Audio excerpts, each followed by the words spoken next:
मैं देवों के देव महादेव के चरणों में प्रणाम करती हूँ। मैं गौरी पार्वती माता के चरणों में प्रणाम करती हूँ।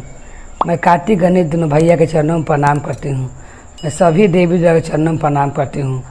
जितने गुरु भाई बहन लोग हैं उनको मैं प्रणाम करती हूँ और महादेव से ही दया मांगती हूँ कि हे महादेव सब पर दया कीजिए, पल पल दया कीजिए। जितना गुरु भाई बहन लोग काम रुका हो सब काम पूरा कीजिए हे महादेव। मैं ही आपसे दया मांगती हूँ।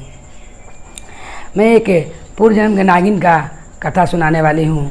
कैसे नागिन भुला जाती है कि अगला जन्म में, इस जन्म में क्या रहती है और अगला जन्म में वो नागिन रहती है। कैसे माता शेरा वाली उनको याद दिलाती हैं नागिन को अपना भक्त समझकर। इसी के बारे में कथा है। एक गांव में एक चांदनी नाम की एक लड़की रहती थी। वो लड़की महादेव का, माता रानी का और महादेव का बहुत ही भक्त थी। रोज़ माता के मंदिर में पूजा करने जाती थी। जब भी माता के मंदिर में पूजा करने जाए तो उनके पीछे पीछे एक काला नाग संगे चंगे जाए। रोज़ पीछा करे चांदनी का, रोज़ पीछा करे चांदनी का। चांदनी ये देखकर बहुत डरा जाती थी कि मेरे पीछे क्यों नाग लगा हुआ है। वो यही सोचती थी ये कहूँ मुझे काट ना ले। एक दिन माता के मंदिर में जाती है तो कहती है कि हे माँ, मैं रोज़ आपका पूजा करने आती हूँ मगर एक नाग मेरे पीछे पड़ा हुआ है और रोज़ वो मेरा पीछा करता है। नाग रोज़ ही चल आता है मेरे पीछे पीछे। अब मुझे इस बात का डर रहता है कि मुझे काट ना ले। तब माँ इसका क्या, रोज़ मैं सपना देखती हूँ कि वो नाग मेरे साथ विवाह कर रहा है। माँ मैं कुछ समझ नहीं पा रही हूँ।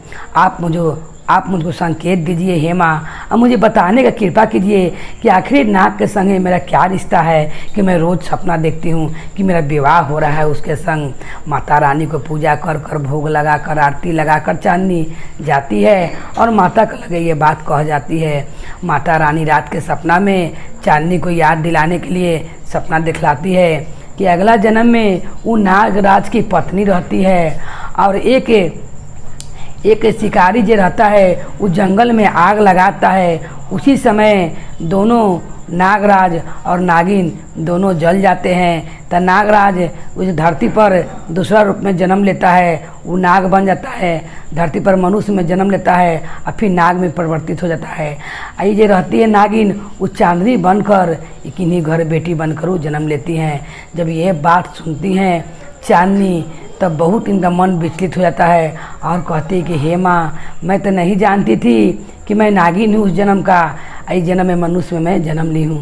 उसके बाद क्या होता है कि फिर एक दिन नाग देवता जो रहते हैं वो जब देखते हैं कि चांदनी ये जाके माता लगे कह रही हैं तो उस समय वो खिड़की से नाग उतर के सारा बात नाग काला सुन लेता है कि मेरे बारे में जाके माता से पूछ रही हैं।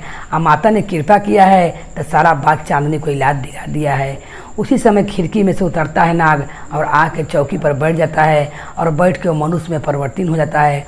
जब चांदनी देखती है तो कहती है कि मुझे सब याद आ गया है कि आप उस लोक का नागराज हैं और मैं चांदनी नहीं, मैं नागिन हूँ। मगर जिसने हम लोग के जंगल में आग लगाया था और जिसने हम लोग को जला दिया था, हम लोग उससे बदला लेना चाहते हैं। उसी समय नाग देवता जो रहते हैं कहते हैं कि शेरावाली माँ के पास चलो, माँ ही इसका उपाय बताएंगे।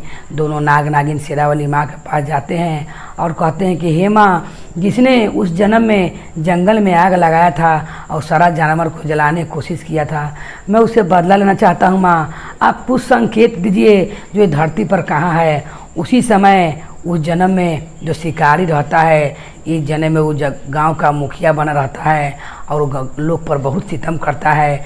उसी समय माँ का फूल वहाँ पर गिर जाता है और समझ जाती हैं कि यही उस जन्म का शिकारी है जो सब जंगल में आग लगाता था।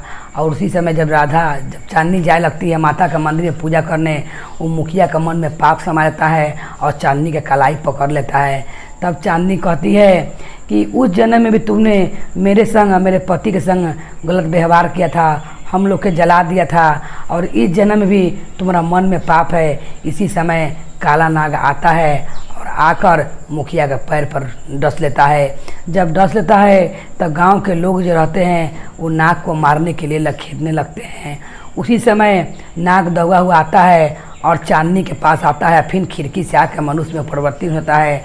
सब लोग देखते हैं कि एक नाग खिड़की से उतर के चांदनी के घर में गया है।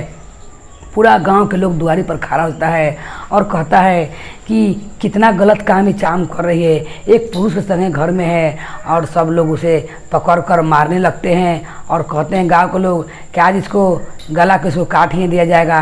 और सब पकड़ कर माँ के मंदिर में ले जाते हैं वहीं पर फैसला करने के लिए।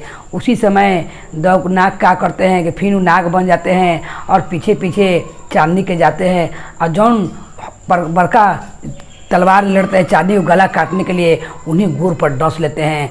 सब जब डस लेते हैं ना, गांव के लोग कहते हैं कि कहाँ से नाग आ गया। उसी समय नाग मनुष्य बन जाता है और सारा कहानी बताता है कि चांदनी मेरी पत्नी है और वो नागिन है, वो जन्म का मेरी पत्नी थी, नाग देवता की पत्नी है।